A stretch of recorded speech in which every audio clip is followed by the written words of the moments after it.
संविधान का उपयोग करके संविधान को खत्म करने की साजिश चल रही है, लोकतंत्र का उपयोग करके लोकतंत्र को खत्म करने की साजिश चल रही है, सेकुलरिज्म का उपयोग करके भारत में शरिया लागू करने की साजिश चल रही है, और अल्टीमेटली भारत में गजवा हिंद की साजिश चल रही है।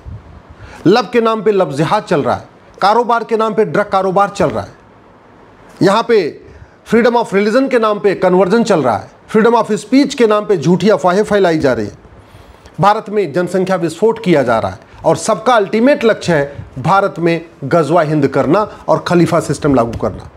और ये टारगेट इसलिए भी बनाया गया क्योंकि इससे आत्मविश्वास बढ़ चुका है। कैसे बढ़ गया? भारत का एक हिस्सा था गंधार, अफगानिस्तान हो गया। भारत का एक हिस्सा था सिंध, अब वो पाकिस्तान कहलाता है। भारत का एक हिस्सा था ईस्ट बंगाल, आज के डेट में बांग्लादेश हो गया। तो भारत के चारों तरफ जब कब्जा हो गया तो इनको लगता है कि अब गजवा हिंद भी हो सकता है, अब पूरे हिंदुस्तान पे भी कब्जा हो सकता है। और इसमें मदद करने में सब शामिल है, नेता भी मदद कर रहे हैं, अभिनेता भी मदद कर रहे हैं, लेखक भी मदद कर रहे हैं, पत्रकार भी मदद कर रहे हैं, कलमकार भी मदद कर रहे हैं, बुद्धिजीवी भी मदद कर रहे हैं। जाने अनजाने में कुछ हमारे जज भी, जिनको समझ में नहीं आता धर्म क्या है, रिलीजन क्या है, वो भी कुछ ऐसे फैसले देते जा रहे हैं। अल्टीमेटली भारत प्रतिदिन बर्बादी की तरफ बढ़ रहा है, डे बाई डे। दुनिया में सबसे ज़्यादा लब जिहाद भारत में हो रहा है, दुनिया में सबसे ज़्यादा घुसपैठिए भारत में आके बैठे हुए, दुनिया में सबसे ज़्यादा धर्मांतरण भारत में आके भारत में हो रहा है, दुनिया में सबसे ज़्यादा नशे का कारोबार भारत में हो रहा है। अल्टीमेटली कोशिश ये है हर तरीके से भारत को कमज़ोर कर देना, और ये सारी साजिशें इसलिए धीरे धीरे कामयाब हो रही हैं क्योंकि हमारा कानून घटिया है, हमारी न्यायिक व्यवस्था घटिया है, हमारी पुलिस व्यवस्था घटिया है, हमारी प्रशासनिक व्यवस्था घटिया है, हमारी शिक्षा व्यवस्था घटिया है। अगर भारत को सुरक्षित बनाना है तो सबसे पहले हमें यहाँ पे माइनॉरिटी मेजॉरिटी का खेल खत्म करना पड़ेगा। 1947 में मजहब के आधार पे विभाजन हो चुका है, फिर मजहब के आधार पे नियम कानून क्यों चल रहा है, फिर मजहब के आधार पे ये माइनॉरिटी कमीशन एक्ट क्यों चल रहा है, मजहब के आधार पे माइनॉरिटी फिल्म इंडस्ट्री क्यों चल रही है, मजहब के आधार पे लोन वजीफा क्यों चल रहा है, मजहब के आधार पे स्कूल कॉलेज क्यों चल रहा है, मजहब के आधार पे 300 योजनाएं क्यों चल रही हैं। ये सब लोग मिलकर आवाज़ उठाइए। ये जो माइनॉरिटी का खेल चल रहा है ये दीमक के तरीके है, ये कैंसर की तरीके है, ये भारत को खोखला कर रहा है, एक एक दिन पर डे खोखला करता चला जा रहा है। अब समय आ चुका है ये घटिया कानून खत्म किया जाए। No minority no majority, Bharat में रहना है, भारतीय बन के रहो, कोई माइनॉरिटी मेजॉरिटी का खेल नहीं चलेगा। भारत को अगर बचाना है तो सबसे पहले मुगलों का मदरसा बंद करना पड़ेगा। मुगलों ने अपने 500 साल के शासन में 1000 मदरसे खोले थे, पिछले 75 साल में इस संविधान का उपयोग करके 3 लाख से ज़्यादा मदरसे खुल गए। अंग्रेजों ने अपने 200 साल के शासन में लगभग 1000 मॉन्टेसरी स्कूल, मिशनरी स्कूल खोले थे। पिछले 75 साल में संविधान का उपयोग करके 300 से ज़्यादा मिशनरी स्कूल, मॉन्टेसरी स्कूल खुल गए। भारत को बचाना है तो मदरसा, मिशनरी, मैकाले, मॉन्टेसरी स्कूल बंद करना पड़ेगा। भारत में समान शिक्षा लागू करना पड़ेगा, वैदिक गुरुकुल शिक्षा लागू करना पड़ेगा।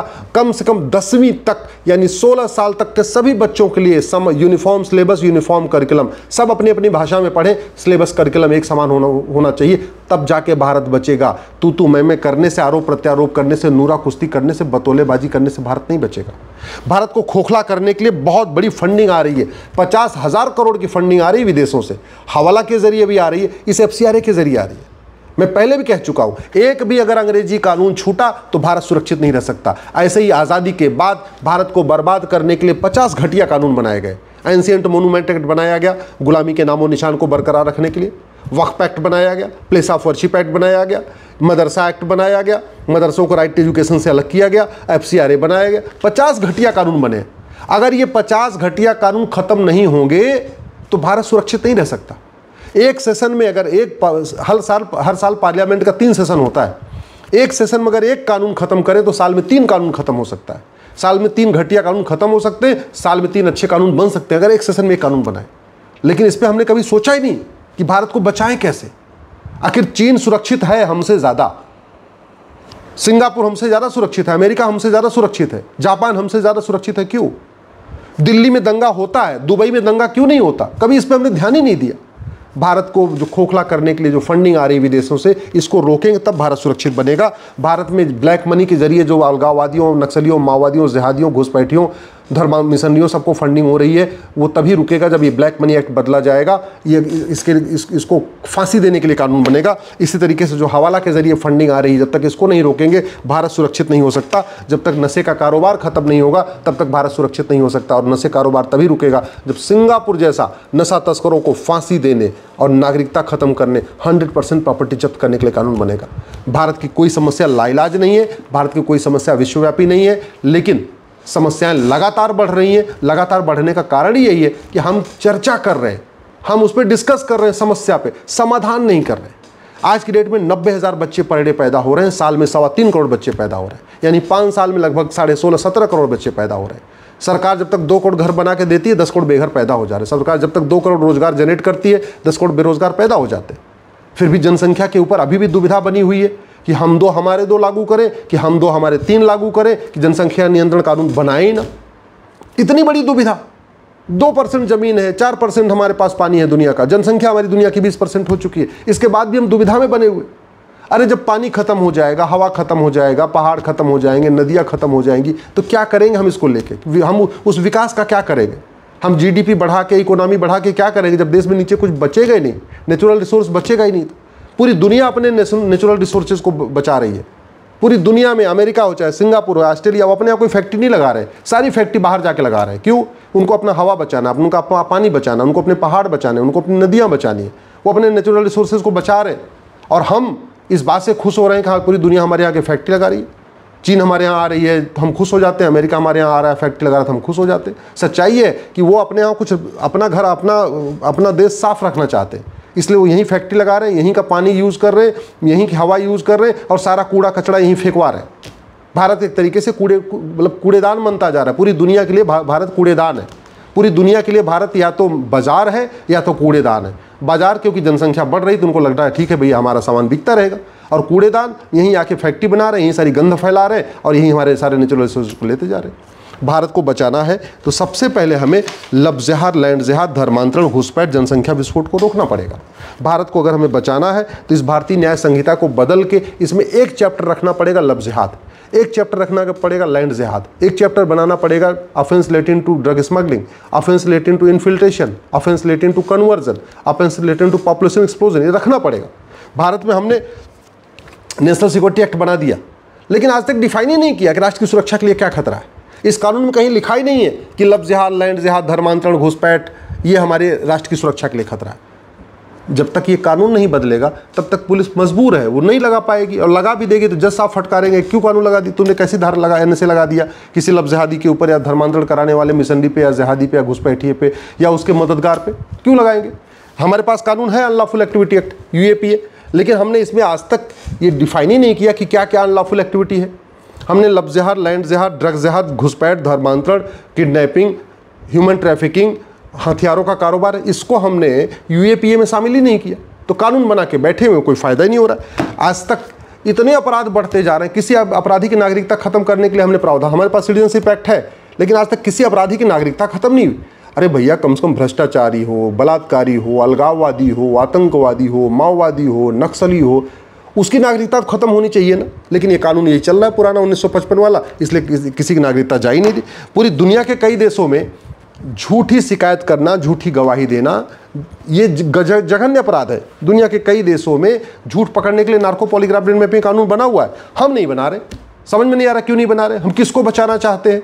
हम क्यों भ्रष्टाचारियों की ह्यूमन राइट की इतनी चिंता करते हैं? क्यों अलगाववादियों की ह्यूमन राइट की इतनी चिंता करते हैं? संविधान तो कहीं नहीं कहता कि हाँ आप नार्को पॉलीग्राफ ब्रेन मैपिंग कानून नहीं बना सकते। एक सेल्वी वर्सेस कर्नाटका का जजमेंट है सुप्रीम कोर्ट का, वो सुप्रीम कोर्ट का जजमेंट भी किसने दिया था? अब तक के आज़ाद भारत के सबसे भ्रष्ट जज ने दिया था। बाला जो चीफ जस्टिस उस समय हुआ करते थे, सबको पता है, सुप्रीम कोर्ट में जो वकालत करते हैं उनको पता है कि कितने बड़े भ्रष्ट थे वो।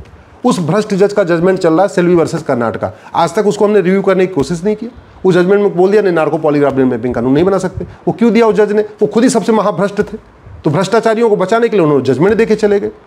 तो जब तक इसको हम बदलेंगे नहीं तब तक व्यवस्था नहीं होगी। ये अमेरिका में है फेडरल पिनल कोड, ऐसा कानून हम क्यों नहीं बना रहे? आखिर क्यों हम पूरा कानूनों का मकड़जाल बना के रखे हैं? जितने अपराध उतने कानून, जितने अपराध उतने कानून।